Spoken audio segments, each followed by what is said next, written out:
At this time, Lois will share her Drash with us. Okay, Shabbat Shalom. This Torah portion deals with the purification requirements following the birth of a baby and what offerings are to be made. These requirements are what Mary and Joseph dutifully followed when they presented the baby Yeshua at the temple after Mary's days of purification had passed.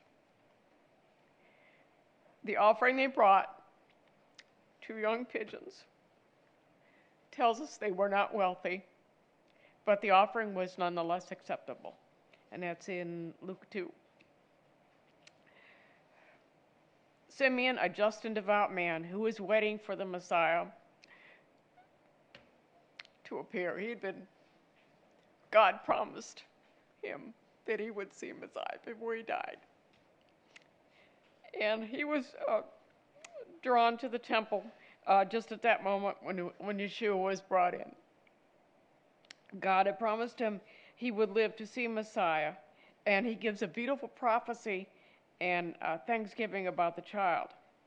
Another devout temple regular, Anna, also gave thanks for the long-awaited Messiah.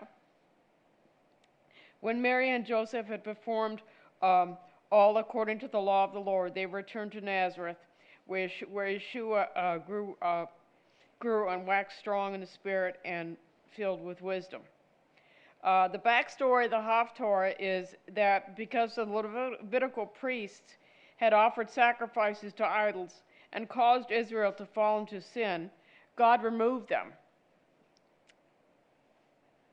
and replaced them with the sons of Zadok. Zadok was a priest during David's reign, and he was loyal to David and his family. And he anointed Solomon king when Adonijah was trying to usurp the kingship. From this point on, those not descended from Zadok were forbidden from offering sacrifices and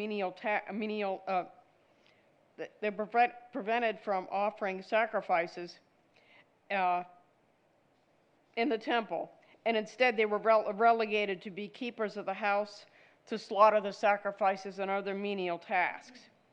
But they were not completely cut off. According to chapter 44, God was their inheritance, and they were to eat the grain offering, the sin offering, and the guilt offering, and every devoted thing in Israel would be theirs.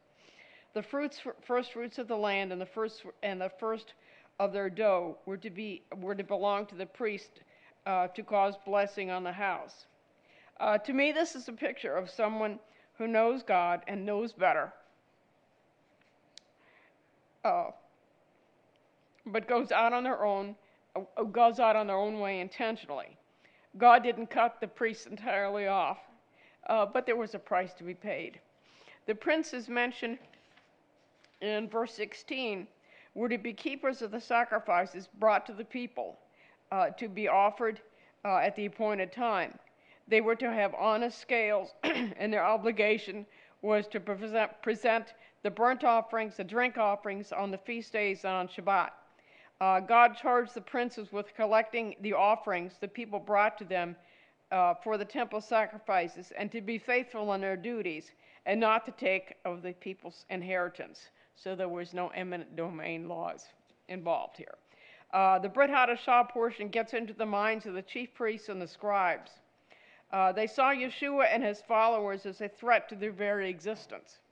Rather than examining the scriptures to see if he were truly the Messiah, they were blinded by ambition and were afraid of what the people would do to them if the truth came out. How glad they were when Judas came forward to advance their cause. He bided his time for an opportunity to carry out the betrayal, and they didn't have long to wait. Passover was fast approaching, and the preparations were being made. It would only be a matter of hours before his plan would come to fruition. Seeing things correctly in the light of God's word makes a world of difference, and following what we know is right is always a good plan. Shabbat Shalom. Right.